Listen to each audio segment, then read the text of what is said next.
Selamat datang, silahkan. Ini berapa ya, Mbak? Snow? Juliet, lo beli itu buat apa? Kita baru putus 2 minggu, lo udah hamil sama cowok lain. Bukan urusan lo. Aska, cari tahu siapa pacar Juliet sekarang. Saya selalu membutuhkan Nona Juliet semenjak kalian putus, dan dia tidak pernah bersama dengan laki-laki lain selain Anda, Tuan. Apa? Jadi itu anak gua. Ngantuk banget, ngopi dulu ah. Kopi nggak bagus buat lo. Balikin. Ih, Juliet, lo bisa bawa barangnya. oke. Biar gua aja, lo nggak boleh angkat yang berat-berat. Snow, Lihat, lo dapet coklat dari suami gue. so sweet, pengen deh. Kayak ngidam aja lo. Juliet, Ih, Cie, CLBK. jangan Juliet. Gue janji bakal bertanggung jawab. Lo nggak perlu sampai ngelakuin ini. apaan sih? Lo bukannya mau lompat. Enggak, gue mau ngambil ini tadi jatuh ketiup angin. Syukurlah. Snow, lo kenapa sih akhir-akhir ini jadi perhatian sama gue? Kalau gue baper gimana? Emang itu tujuan gua. Hah? Juliet, gue masih cinta sama lo. Kita nikah ya. Gue janji gue bakal jadi ayah yang baik buat bayi dalam perut lo. Ayah, bentar. Lo pikir gue hamil? Itu tes pack punya Tifa. Jadi, Kok buang ya? Juliet, lo kenapa? Ngomong-ngomong, lo udah haid belum? Gue udah telat seminggu sih. Jangan-jangan.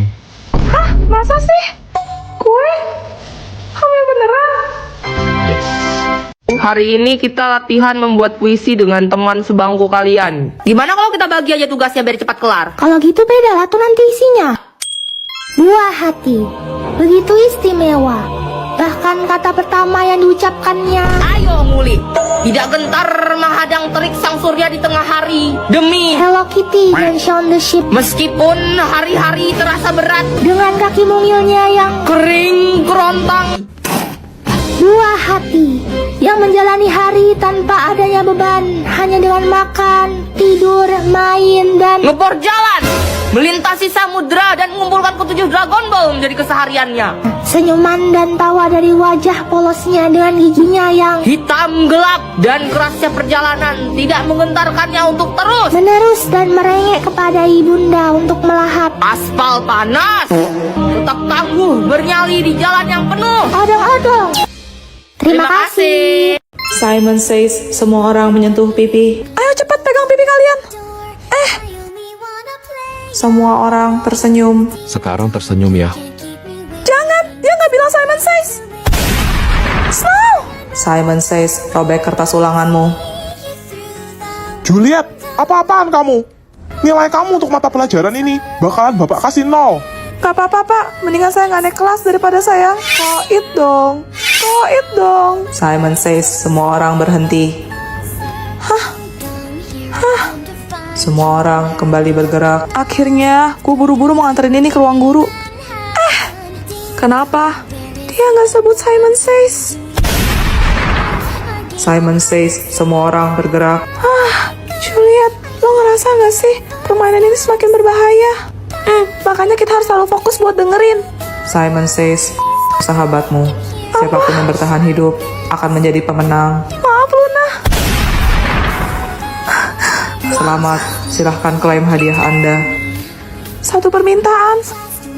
Aku mohon hidupkan kembali Snow. Juliet, Snow. terima kasih. Tapi, Kenapa? selamat tinggal, Juliet. Permainan selesai. Anda adalah pemegang baru dari sistem ini. Snow Says, semua orang di muka bumi ini, call it dong, call it dong.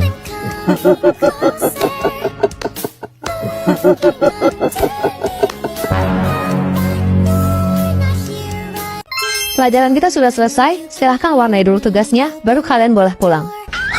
Aduh, mana gue lupa bawa lagi. Snow, pinjem pensil warna dong. Gua adanya krayon. Pas banget. Gue juga gambar Shinchan. Apa hubungannya? Maksudnya, kartun Crayon Shinchan kan? Feeling gak enak. Jangan bilang ada kisah kelam di balik kartun itu. Shinchan terinspirasi dari seorang bocah berumur 5 tahun di Jepang yang bernama Shinosuke. Dia memiliki seorang adik perempuan bernama Himawari. Mereka lucu banget ya, Bu. Suatu hari mereka sedang asik bermain bola di taman. Tanpa sengaja bola tersebut terlempar jauh. Himawari dengan semangat mengejar bola itu hingga ke jalanan. Tapi tiba-tiba sebuah mobil datang melaju dengan kecepatan tinggi. Terus, Shinchan yang sadar segera berlari untuk menolong adiknya. Namun naas, keduanya malah tertabrak dan harus melenggang nyawa. Misaya sang ibu sangat terpukul dengan kepergian kedua anaknya. Lalu ia menemukan krayon milik Shinchan. Dan dengan krayon itu, ia mulai menulis cerita apabila Shinchan masih hidup sampai sekarang dalam buku hariannya. jadi, Semua tingkah lucu, canda tawa, serta keceriaan Shinchan hanya karangan Misaya semata yang depresi karena kehilangan anaknya. Itulah alasan mengapa Shinchan tidak pernah tumbuh dewasa. Ternyata bocah jenaka seperti kamu punya kisah yang segelap ini. Yakin mau makan di sini? Ya udah makan aja lah, udah mager pindah bang. Lucu ya, udah sana ikut aja sekalian tuh sama si centil itu. Kok kamu gitu sih jadinya? Cemburu kayak gitu? Cemburu? Ih, sorry ya siapa yang cemburu. Ntar juga aku diajakin ke kantin kok sama si Gazali itu, anak fisika 4. Oh ya udah berarti aku ke perpus aja bareng mereka. Woi, pawangnya mana nih pawangnya? Aduh, Pindah yuk, pindah. ini kenapa kelas kita jadi kayak perang dunia? Astaga monyet. Kenapa aku babak belur begitu? Ini nih, yang bikin aku mager punya cewek tuh gini nih. Kalau udah marah kayak kerasukan barongsai. Maksudnya beberapa cewek, iya beberapa cewek aja. Udah reda nih kayaknya. Masa? Ntar aku cek dulu. Oh, ngajak bertumbuh bilang. Gue ke sini, Bah. Apa? Mau pakai meja, kursi? Hah? Kalian berdua yang kali kita yang kena imbas kelas nih, bukan medan perang. Lo mau mancing saja Anda. Hutan juga kalian satu-satu nih. Tahan lo, tahan. Asal balik kemudian siapa ini? Jam 6, masih banyak waktu buat kerjaan tugas kemarin. Luna, lo udah datang? Pagi bener. PR bahasa lo udah? Ya udah, gue kelarin dulu. Lo juga mendingan buru deh, daripada ntar dihukum. Lo tau kan kalau buros ngereok. Selesai. Baru jam 6.15. Kok tiba-tiba dingin ya? Emang sepi ya kelas kalau pagi gini? Duh, mana perut gue lapar lagi. Gue mau turun ke kantin bawah jajan. Lo mau ikut gak? Gue tinggal nih ya. Isengin ah. Hati-hati sendirian di kelas. Nanti ada hantu loh. Bercanda. Dah. Jajan apa ya enaknya? Juliet. Luna? Mau kemana? Ikut dong. Tapi temenin gue tartas dulu ya. Tunggu bentar. Tadi bukannya Luna di kelas ya? Wih, kelas masih kosong. Tumben amat tuh rajin datang paling pertama. Terus tadi yang duduk di sebelah gue siapa? Kamu gak sadar ya? Misi Mbak, Iya, ada yang bisa dibantu? Mbak di sini jual kayu nggak? Nggak ada mas, ini kan toko laptop. Oh gitu. Kalau I love you? Nggak ada mas, adanya laptop. Oh gitu ya. Saya cari laptop yang jelek ada Mbak? Yang jelek? Iya laptop yang jelek. Kok nyari yang jelek mas? Soalnya kalau yang cantik udah ada kamu. Iya makasih, cari laptop apa mas? Cari laptop yang baru apa Mbak? Ada mas, mari ikut saya. Silakan lihat dulu mas. Oke, kalau yang promo ada Mbak? Yang promo ini mas, dan ini juga. Oh, kalau yang beli 2 dapat nomor Mbak ada nggak? Nggak ada. Mbak jangan songong gitu dong. Songong gimana Jangan mas? songong. Tuh lihat tuh semua orang di sini. Masa Mbak doang yang manis? Terlalu dah. Tapi kok saya jadi takut ya Mbak? Tanya dong Mbak, takut apa? Takut apa? Takut kehilangan kamu. Mas mau beli apa enggak mas? Beli kok, beli. Oke Mbak, fix. Saya beli ini aja. Baik mas, saya buat notanya dulu ya mas. Dengan mas siapa? Abi. Abi apa mas? Abi with you forever. Pelajaran kita sudah selesai. Apa ada yang mau ditanyakan? Bu, cerita tentang dibalik kartun SpongeBob dong. SpongeBob merupakan makhluk hasil mutasi genetik dari uji coba nuklir yang dilakukan di Pulau Bikini Atoll. Kalau di kartun namanya Bikini Bottom. Dan benar-benar di dasar laut itu menggambarkan kondisi laut yang tercemar oleh sampah radioaktif. kok kurang serem ya? Tapi kalian tahu nggak, ada episode terputus dari kartun SpongeBob yang berjudul Red Mist atau Kabut Merah. Serius? Episode ini hanya bisa ditemukan di Deep Web. Karena telah menelan banyak korban jiwa, makanya tidak ditayangkan di TV. Kok bisa? Ada sumber yang mengatakan bahwa episode ini dibuat oleh asal Skotlandia.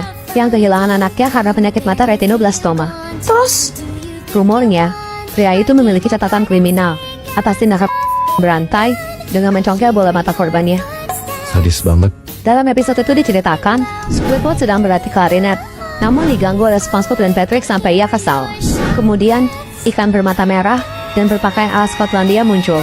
Ia mengatakan bahwa kabut merah akan datang. Dari situ, adegan berubah menjadi teror. Hingga Squidward tidak kuat dan memutuskan untuk mengakhiri hidupnya sendiri dengan... apa? Dan yang lebih mengerikannya lagi, setelah pria tersebut berhasil menyelesaikan episode ini dan menyebarkannya, ia mencongkel kedua bola matanya, lalu diri. Konon katanya, dalam episode ini terdapat kutukan yang dapat memengaruhi mental penontonnya untuk melakukan hal yang sama. Sumpah. Serem banget. Ini apaan sih nih? HP, itu HP. Hah? HP? HP, HP. HP. HP, HP. HP. Ini HP. Kayak remote TV. Bukan, itu HP. Buat nyalain TV yang mana ini? Itu bukan remote TV. Anjir, gua disetrum. Itu bukan nyetrum, itu telepon masuk. Telepon masuk. Angkat teleponnya. Udah, terus teleponnya diangkat. Ini udah gua angkat. Angkat teleponnya, angkat. Goblok. Pencet yang bulutan warna hijau. Oh ini, bilang kayak dari tadi. Assalamualaikum Pak. Kamu kenapa bisa di sini? Ngelarinya gimana? Itu video call Pak. Lihat gak ini Roy di dalam? Roy di rumahnya Pak. Di rumahnya? Roy kamu udah pindahan ke HP? Aku ya di rumah lah Pak. Oh jadi HP itu rumah. Kalau bapak gini-giniin di situ gempa nggak? Ya enggak lah. Kalau begini gelap nggak? Ya enggak lah. Kalau begini ngeri nggak? Ini tinggi loh. Ayo goblok. Roy, Roy. Tahu nggak? Karena temanku dulu cerita, dia tidur sampai peluk guling, terus gulingnya berubah jadi pocong. Cerita abad keberapa lagi tuh, Bah? Ser, denger nggak? Dan aku ke WC dulu bentar, titip tas kumon. Woi, yang ketawa tadi, hahaha, keluar dari sini cepat. Astaga kau lagi. Kau kan kunti depan rumahku waktu itu ya? Nggak ada suaranya. Tadi aku di sana kok ketawa, hahaha. Nanti nangis, ketawa, nangis, ketawa, nangis, ketawa, nangis, ketawa, nangis. Semua kunti sakit jiwa kayaknya ya. Aku bisa request nggak sih? Kayaknya kalau kau nyanyi lagu pop apalagi pop bagus deh. Lumayan kalau kau terkenal dapat kemenyan gratis, dapat melati gratis, baju baru. Bisa aku beli gamis. Coba tonton sayur. Oh Pak Poci, Pocong. Istrinya Pok. Gini Pok, Pocong. Aku tuh di kelasku tuh banyak cogannya. Takutnya istri bapak selingkuh. Seperti biasa, tiap malam Jumat gue bakal ngundang tamu ke studio buat cerita pengalaman horor mereka. Selamat malam, Zoe. Malam, Ce. Silahkan. Kejadian ini aku alami bersama teman-temanku beberapa tahun yang lalu. Waktu itu kita menginap di villa yang kita sewa secara acak. Wah, liburan ya?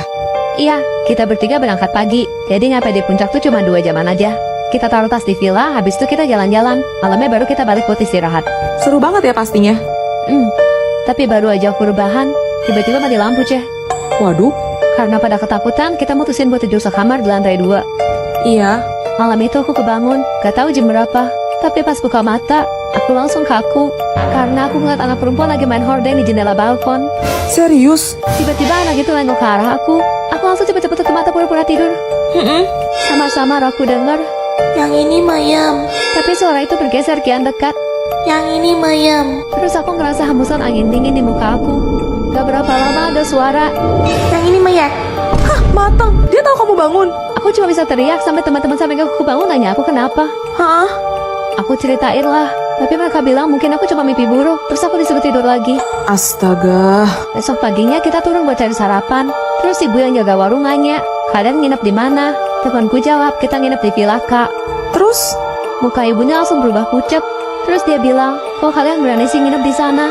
Katanya dulu di villa itu pernah ada tragedi.